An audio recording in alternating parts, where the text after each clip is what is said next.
Hi, this is James Tanner, and welcome to another quick view of genealogy.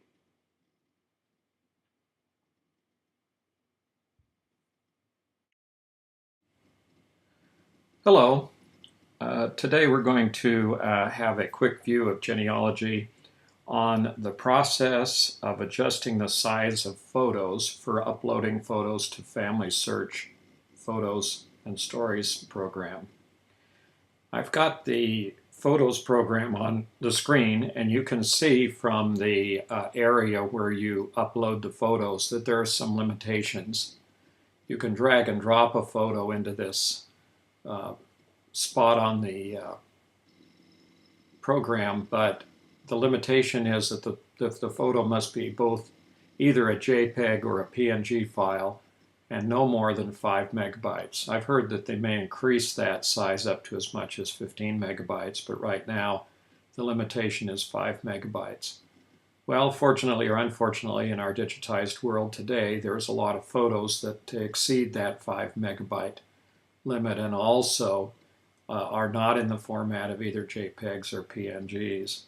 You may have stored your photos as TIFF files or any other file format. There are a couple of tools that we can use to solve that problem. First of all, there's a free program called Google's Picasa. It's from Google and it's Picasa or Picasa. There's a free download. The program will also give you the ability to sort and identify all of the images on your computer. I'm going to switch over to a screenshot of Picasa, if I can find it here in my pile. Should be underneath everything here. Let's see. Let's jump out here to Mission Control. Okay, here we go. Here's Picasa. Now, the Picasa program presents all of the photos on your disks in a format with thumbnails. You don't have to worry about Picasa either making copies of your photo or moving them on your disk. It simply is an indexing program, and it creates a thumbnail of each of the photos at their location on your disk.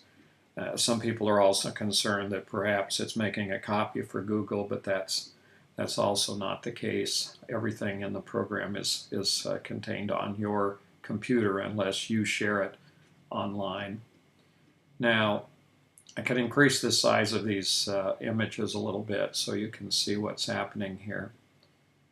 If I were to look at any one of these images online, for example, this one, I can go to the menu item up here and check to see, to show in Finder.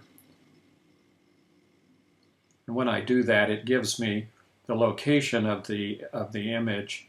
And if I look over to the size, I'll see that this one is 5.2 megabytes. It's a little bit too large, but it's also a TIFF file, which means that it's in the TIF or .TIF format. So for both those reasons, this particular image would not be able to be uploaded to a FamilySearch family tree. So going back to Picasa, it's a very simple process to put this particular image both into the file format for uploading and also reduce the size of the image to an acceptable level. In fact, when you do this, it will create a rather small file size, which would be even helpful for emailing and other activities. Down at the bottom of the page on the Picasa program, let me pull this up just slightly, you can see that there is a provision for emailing, printing, or exporting the images.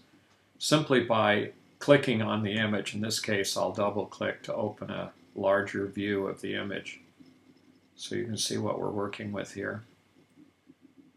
You can select one of those three options. In this case, we're going to export the file to a folder on our hard disk. Now, this is probably the tricky part for some people, and that is figuring out where the exported image is going to go on your hard disk. I suggest, if you have any confusion in this regard, that you export it to your desktop. Then you won't have any trouble finding it to drag that image onto the program, onto FamilySearch Family Tree.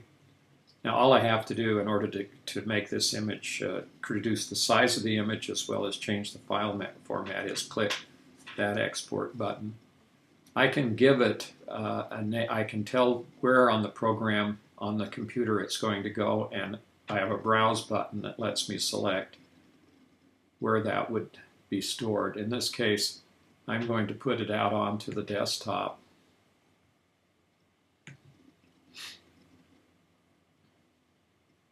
Let's go back. I have it selected into a folder, so I need to just go back out to the desktop itself. Okay, that should send it out to the right folder. If not, it'll show up in my Overson Photos file, and we'll be able to get to it there.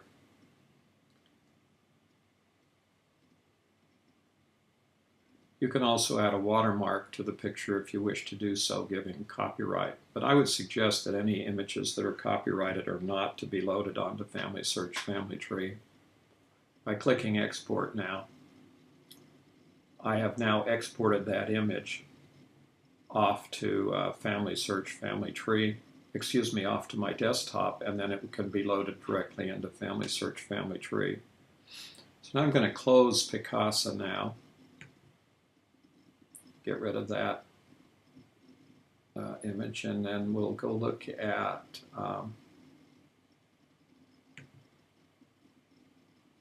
the images here. If you do have a lot of images in a file, you can always sort the file by kind, and that will put all of the images that have been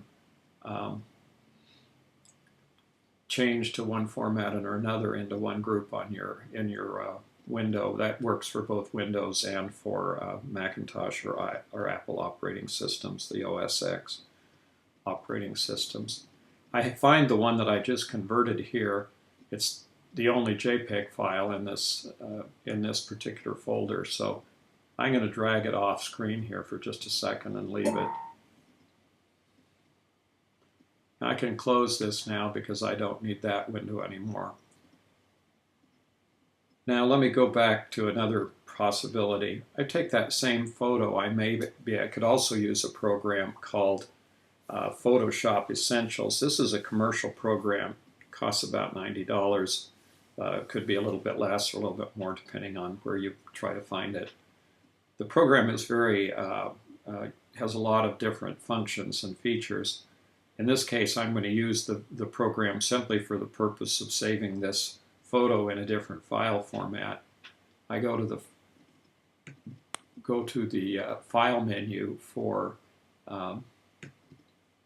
Photoshop Elements and go to the Save As dialog box.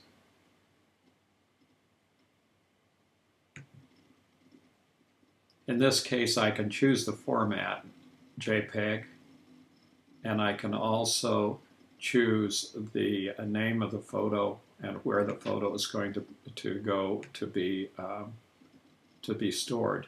Now, I already have a copy of this photo in a JPEG format, so I'm going to cancel this. There's no reason for me to get two copies of the photo. I already created one through Picasa.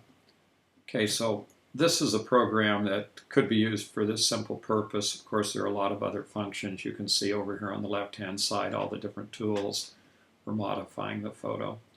Now, one of the issues that might come up as you open up an old photograph like this is some of the artifacts or things that have happened to the photo since it was originally printed. It looks to me like there's some dots of maybe water spots or even grease spots here on this particular image. They may have been occurred during the developing process. Now, the natural tendency, of course, is to make corrections to those and use the tools here on this program, Photoshop Elements, to erase all of those or clean up the image. And I would caution you from doing that to any kind of an original image that you have on your computer. And once you've changed an original, it's one, not an original any longer, and secondly, it certainly doesn't preserve any information for archive purposes. If you research out what it takes to archive photos, you'll find that preserving the photo in its original state is more important than editing the photo. Okay, now we have the photo. It's been exported to the desktop here. It's ready to be uploaded to FamilySearch Family Tree. So now I'm going to close this copy I have here of Photoshop Elements, which, by the way, is available for both the Macintosh and PC Windows computers. Well, looks like I closed the wrong window there. Let's see. Yep, I did. Well, then I'll go back in and open up the window for FamilySearch.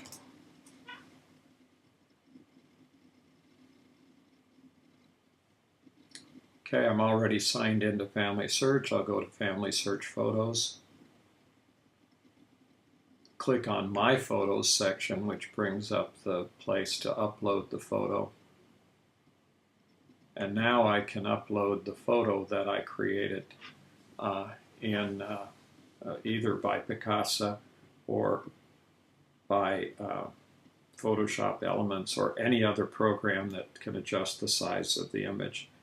There are lots of programs out there that edit photographs and many that do the same thing. Some are free and some are commercial, but they, in this particular level of photo editing, which is just changing the file size and the type of file format, is practically most of the programs will practically do that kind of a function.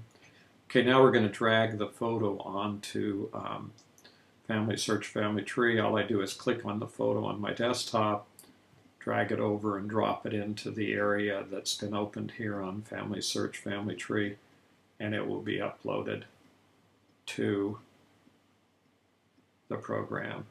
Notice the word complete comes up. If I reload this page, then the image will show up. And there's the image that I originally worked with and changed the side, ready to go right here on FamilySearch Family Tree. Well, thanks for watching. I realized that was a pretty simple process, but it seems to be a mystery to a lot of people as to how to change the file size or to get their pictures ready to upload. Of course, I used FamilySearch Family Tree as an example, but you can use practically this same process with practically any other program online.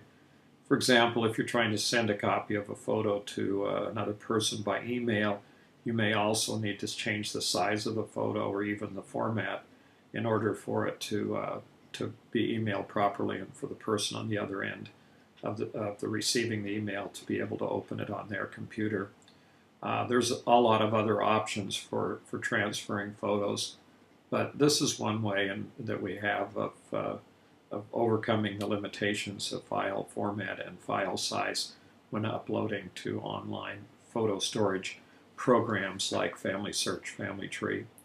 FamilySearch, let me just mention this again, FamilySearch.org, FamilySearch.org is a free program online.